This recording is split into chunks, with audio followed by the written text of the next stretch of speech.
guys, bertemu lagi dengan saya. Pada kali ini kita akan membahas materi dari mata kuliah pemerintahan daerah, yaitu praktek penyelenggaraan pemerintah daerah dan tantangan ke depan terkait pemberdayaan masyarakat daerah dalam pelaksanaan otonomi daerah.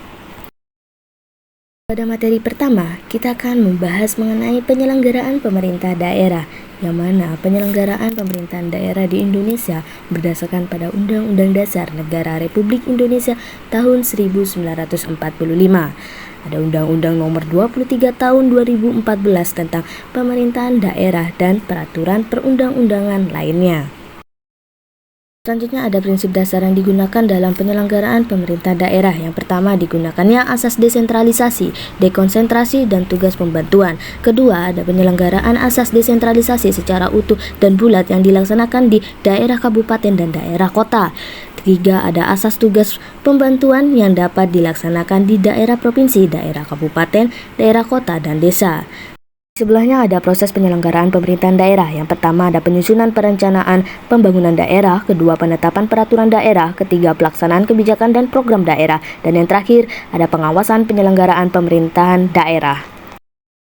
Selanjutnya ada contoh praktek penyelenggaraan pemerintahan daerah di Indonesia. Yang pertama ada pembangunan infrastruktur daerah seperti jalan, jembatan, dan irigasi. Yang kedua ada penyediaan layanan kesehatan seperti puskesmas dan rumah sakit.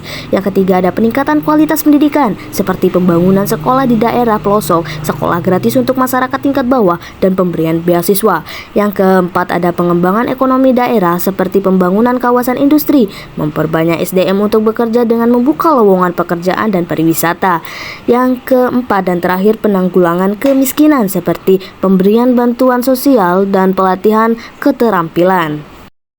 Nah, materi kedua yaitu ada tantangan ke depan terkait pemberdayaan masyarakat daerah dalam pelaksanaan otonomi daerah. Berikut ada 7 tantangan terkait pemberdayaan masyarakat daerah dalam pelaksanaan otonomi daerah.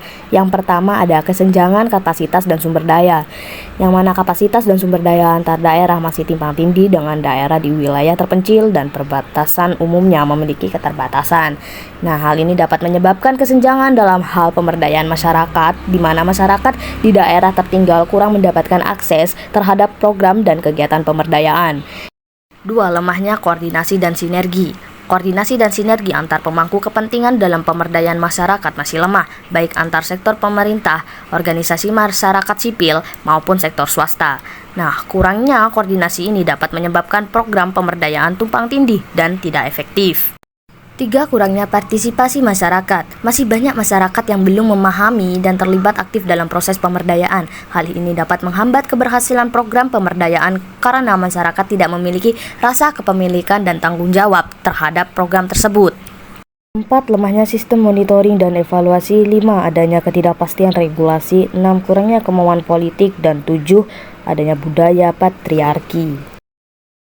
Mungkin cukup itu materi yang saya sampaikan. Terima kasih and see you guys.